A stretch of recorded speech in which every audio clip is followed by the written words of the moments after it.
Bonjour. Dans le cadre de cette 5e conférence Activité physique, innovation, santé qui se tient à Yverdon-les-Bains et qui porte sur le thème des villages aux métropoles, les échelles de la santé durable, vous avez eu la gentillesse de m'inviter comme participant, mais vous aviez aussi formulé le vœu, après avoir entendu son intervention visionnaire et inspirante lors d'un colloque que j'avais organisé au printemps dernier, que le maire de la Ville de Québec, M. Bruno Marchand, puisse intervenir dans le cadre de votre événement. Eh bien, malgré son agenda très chargé, il me fait l'honneur de me recevoir à l'Hôtel de Ville pour parler santé durable et du rôle des gouvernements municipaux dans le déploiement d'un nouveau modèle qui aurait la santé durable comme vecteur de progrès social et économique. Monsieur le maire, merci beaucoup de ce privilège de me recevoir. Je sais que je parle à un convaincu lorsque je souligne que la santé, c'est bien plus que la gestion de la maladie et que votre administration embrasse le concept de santé durable. Mais comment ce concept-là vous interpelle non seulement comme maire, mais comme personne ici qui croit à la promotion de la santé et des saines habitudes de vie? Moi, il y a quelque chose qui me fascine. Parce que si on disait aux gens, on a la recette pour que vous puissiez vivre plus longtemps, et pendant que vous êtes en vie, vous puissiez vivre mieux, plus heureux, plus en santé, évidemment que les gens nous diraient, on est preneurs. Écrivez-nous la recette. Si cette recette-là existe, c'est sûr qu'on la veut. Or, la recette, elle existe. Et elle n'est pas si différente de ce qu'on fait, mais elle impose un changement. Elle impose une façon de regarder ça différemment, de nouveaux paradigmes. Mais elle existe. Et elle existe tellement facilement, ou presque, que c'est presque scandaleux de s'en priver. La recherche, la science, des tonnes de science nous amènent à réaliser qu'on pourrait faire vivre les gens plus longtemps et mieux en meilleure santé si on appliquait quelques éléments qui font une différence, notamment dans l'aménagement des villes.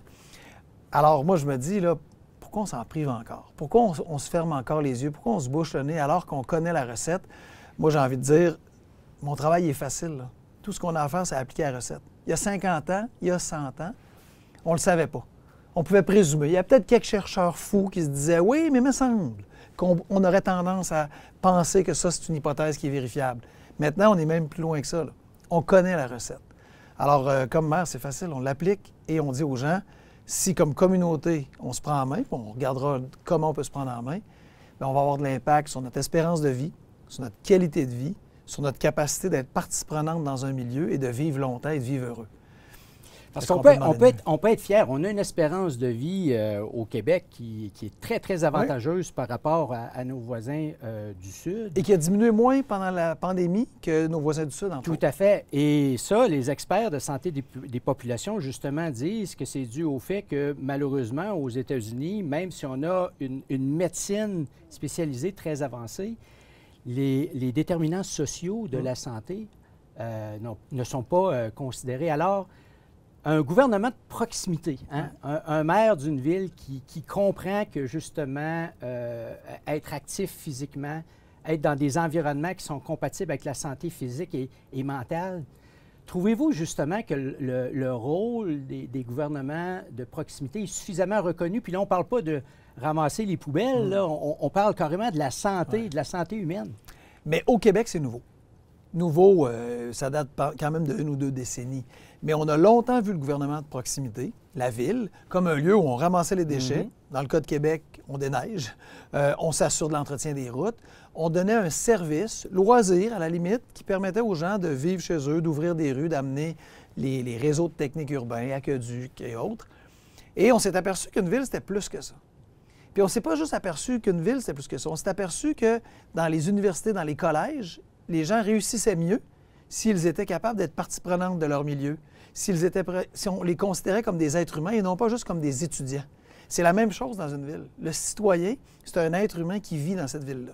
Alors, à partir du moment où on met des pistes cyclables sécurisées, des pistes cyclables entretenues, on s'aperçoit, la littérature le démontre, les gens ont plus le goût de faire du vélo, même s'ils n'en faisaient pas. À partir du moment où on met des sentiers pédestres, à partir du moment où on protège les piétons dans leur circulation dans la ville, il y a soudainement plus de gens qui décident d'utiliser la marche, par exemple, pour se rendre au travail. Si on offre dans des conditions d'une ville où les entreprises participent des supports à vélo pour protéger les vélos lorsqu'ils sont sécurisés, si on offre des douches pour permettre aux gens de venir à pied ou à la course, soudainement, on a une population qui naturellement se prend en charge. Alors, la ville, c'est pareil. La ville, de la façon qu'elle se construit, elle permet une santé durable ou elle peut même l'empêcher. Sans que ce soit voulu, elle peut se construire et nuire à la santé des gens. Et là, vous savez, la crise qu'on a vécue a montré que parfois, il y a un certain pourcentage de la population qui trouvait qu'on leur imposait des mesures. Et il y a un concept qu'on développe à Vitam, et je l'ai validé avec des collègues un peu à l'international. En anglais, on appelle Sustainable Health Democracy, la démocratie en santé durable. Justement, comment vous voyez cette capacité qu'on a maintenant de plutôt que de faire avec les citoyens, plutôt que de faire pour les citoyens. Ou de faire à la place. C'est ça, voilà. On a longtemps vu la politique, entre autres, comme on élit des gens, ou on engage des gens dans une ville, et eux autres font. Et nous, notre pouvoir, il est aux 4 ans ou aux 6 ans, dépendamment des mandats électoraux, et là, on coche, puis après ça, on fait confiance. Et ça aussi, la recherche nous a amené à démontrer que le sentiment de participation dans un groupe, l'appartenance à un groupe, et appartenir, c'est complexe, mais c'est entre autres avoir du pouvoir sur les décisions prises par le groupe, par la communauté, faisant en sorte qu'on avait une meilleure santé mentale, faisant en sorte qu'on avait une meilleure santé physique aussi. Ça aussi, avant, on le dissociait. On s'aperçoit qu'un citoyen qui se sent appartenir, parce qu'il a le droit de dire, il a le droit de critiquer, on lui donne des espaces où il peut commenter, où il peut bâtir, où il peut co-construire, est un citoyen en meilleure santé, est un citoyen qui se prend en main, qui en implique d'autres, qui en enracine d'autres dans leur milieu, et que ce milieu-là construit, bien nécessairement lui ressemble plus. Et en plus, il le protège, il le défend, il le garde beau, parce que c'est le sien. Et ça, c'est d'une richesse extraordinaire. À Québec, on a une chance. Moi, je me suis aperçu de cette chance-là en étant en campagne électorale. Les gens viennent voir le maire et d'autres élus avec des millions d'idées. Pas des millions par individu, mais chaque individu a 1, 2, 3, 4 idées. On m'arrête à l'épicerie, on m'arrête dans un événement, on m'arrête lorsque je suis avec mes enfants au centre d'achat. Et on pourrait dire, ben oui, c'est vraiment, c'est dépassé, c'est fatigant, c'est trop. Non, les gens aiment tellement leur ville qu'ils ne l'ont pas abandonnée. Ils y croient. Ils se sont appropriés leur ville, finalement. Et ils disent, pourquoi on ne fait pas ça? Monsieur le maire, pourquoi on ne ferait pas ça? Pourquoi on n'ajouterait pas ça? Pourquoi on n'en ferait pas plus à tel ou tel niveau? Et ça, c'est une richesse. Ça veut dire que les citoyens y croient. Ouais. Mais là, on est dans un changement de paradigme complet parce qu'il y a eu des générations ici au Québec où c'était le ministère de la Santé et des Services sociaux qui avait finalement la responsabilité de l'offre de services de santé et sociaux. Et là, ce qu'on comprend, c'est qu'il y a tellement de déterminants sociaux, des trajectoires de vie en santé des citoyens, il faut vraiment regarder ailleurs. Là. Ça va bien au-delà. La responsabilité de la santé et de bien-être de la population, ça va bien au-delà de ce ministère-là. Puis là, on a besoin, c'est un grand défi, d'avoir des réflexions intersectorielles puis d'impliquer finalement tous les ministères, par exemple, au niveau provincial ou fédéral. Et ça, c'est une difficulté inhérente à cette recette-là qu'on connaît. C'est qu'elle impose qu'on travaille ensemble. Elle impose qu'on brise les silos. Parce que, comme humain, on est dans la complexité de nos organisations, c'est beaucoup plus facile de dire, bien, moi, je vais m'occuper de mon département de chirurgie. Je vais m'occuper de mon département loisirs à la ville. Je vais m'occuper de mon entreprise. Et on s'aperçoit que les vases communicants font en sorte qu'on ne peut pas gagner si on demeure en silo. On ne peut pas gérer la santé en se disant, bien, quand les gens seront malades, on sera là pour eux. Évidemment qu'il faut être là pour eux. Faire ça, c'est insuffisant. Se dire, on soigne une ville en la mettant propre, en ramassant les déchets, évidemment qu'il faut le faire. C'est insuffisant. Et le citoyen a des attentes. Il a des attentes, non plus qu'on se dise « Ah, mais ça, c'est la faute du centre de santé. Ça, c'est la faute de la ville. Ça ne m'appartient pas. C'est X, Y, autre entité différente. » Le citoyen, désormais, s'attend qu'on soit capable de se parler. S'attend qu'on soit capable d'être imputable, même si les différentes entités ont des réalités et des missions qui sont au départ différentes. On doit tous travailler pour la même personne au centre, c'est-à-dire le citoyen. Et trop souvent, malheureusement encore aujourd'hui, on l'oublie. On redevient à se centrer sur soi, à courir après notre queue comme le chien, et là, on tourne en rond. Et il faut être capable de défaire ça. Il faut être capable, comme politicien, d'arrêter de vouloir que ce soit nos idées, d'arrêter de vouloir que ce soit notre crédit, et de dire non, il y a une communauté qui met les choses en place, et moi, je suis un facilitateur. Et au final, ça ne sera pas de ma faute. Ça sera de la faute d'une communauté, et c'est la meilleure des nouvelles. Et on a le droit collectivement de se tromper, mais à ce moment-là, la solution n'est pas imposée. Mais je vous dirais qu'à Vitam, justement, les échanges qu'on a avec les citoyens, c'est tout nouveau pour eux. Ça les déstabilise un peu. Vous voulez vraiment notre opinion? Bien, si vous voulez notre opinion, on est prêt à contribuer. On est même prêt à vous donner toute l'information que vous voulez savoir sur nous, sur nos familles, nos environnements, nos milieux de vie, mais on ne veut pas que cette information-là se retrouve dans les mains des Google ou des Facebook de la planète. Créer un institut indépendant dans lequel on sera impliqué dans la gouvernance, et là, ils sont tout à fait partants pour ça. Encore une fois, cette notion de démocratiser et d'appartenir. Et d'appartenir. Cette organisation-là ne peut pas être lointaine de moi si je sens que j'y ai une place, une contribution, qu'on m'écoute, que ce que je dis n'est pas juste entendu, mais a du sens et a de l'impact, a des effets positifs.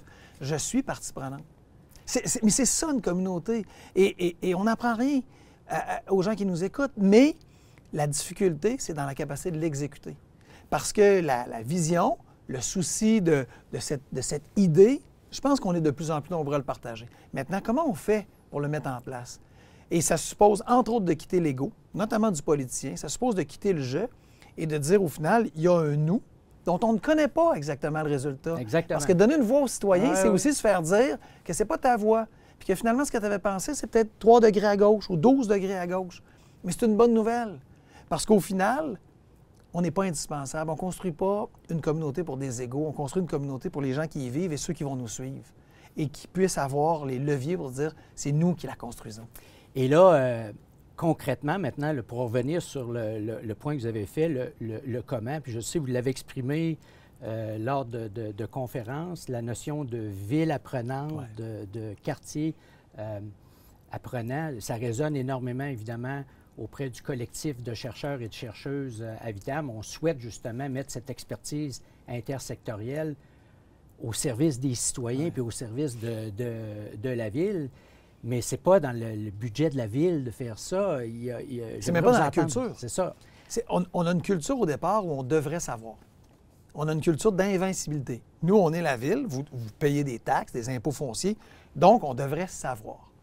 Et ça, on le transforme. Parce qu'à vouloir savoir, ça veut dire qu'on ne peut pas se tromper. À ne pas se tromper, ça implique de l'inertie, ça implique de faire peu de choses parce que ce que tu fais, tu veux t'assurer du résultat. Et dans une dynamique humaine à 1000, 10 000, dans le cas de la ville, 1 demi-million, 1 million de citoyens, comment peux-tu être assuré du résultat? Donc, c'est impossible. Ça suppose que tu acceptes les itérations. Et ça, moi, c'est quelque chose qui me fascine. Moins tu écoutes les citoyens, plus ils doivent frapper fort pour être entendus. Plus la charge envers le politicien ou envers leur ville ou leur entité politique doit être forte parce qu'ils ont l'impression que les écoutilles sont fermées, que les murs de béton sont en béton armé. Et là, on se rend compte depuis 1 an que plus on écoute le citoyen, plus on lui dit qu'il y a une place, moins il a besoin de frapper fort, il sait qu'il va être entendu, il sait qu'il y a place à la critique, il sait qu'on est capable de construire avec. Ça, c'est intéressant. Parce que cette charge-là dont on parle sur les médias sociaux, elle n'est pas toujours saine, elle est dure pour les politiciens, elle est dure pour les villes. Mais à partir du moment où on dit aux citoyens, on n'est pas parfait. Puis la suite, on va la construire avec toi. On a des moyens que tu nous offres à travers tes impôts, à travers tes taxes, mais on va mettre cette suite-là ensemble et on ne sera pas détaché de toi. On va se tromper, on va essayer et comme ville, on va apprendre. Et ça, c'est un message que moi, j'essaie de propager partout. Ça veut dire quoi? Ça veut dire qu'on ne sait pas. Ça veut dire qu'on accepte de ne pas tout le temps savoir. Ça veut dire qu'on accepte que d'autres soient meilleurs que nous. C'est tout un exercice d'humilité. Puis je vous rassure, Monsieur le maire, la communauté de chercheurs et de chercheuses, on a l'habitude de se faire critiquer, même parfois très sévèrement. Il n'y a pas plus sévère comme critique qu'une autre communauté de chercheurs lorsqu'on essaie d'arriver avec des concepts innovants.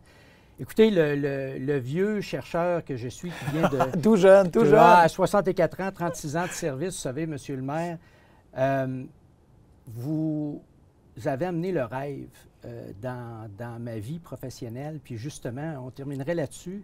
Est-ce que de faire de Québec le hub de la santé durable, est-ce que c'est un rêve, une utopie? Oui, non, c'est un rêve. C'est un rêve, même plus que ça. Je pense que si on peut, avec d'autres, créer ici un lieu dont d'autres pourront s'inspirer, si on peut mettre ici les planches d'essai et les réussites et les résultats qui permettront à d'autres de monter sur nos épaules pour voir plus haut, nous, on est vraiment, comme le disait Molière, all-in. On est à fond de train dans cette idée qu'on y croit, on va investir des ressources, du temps, pour faire en sorte que cette idée que nos citoyens soient partie prenante d'une communauté et plus heureux et plus en santé, ça puisse se matérialiser ici. On va mettre tout en œuvre.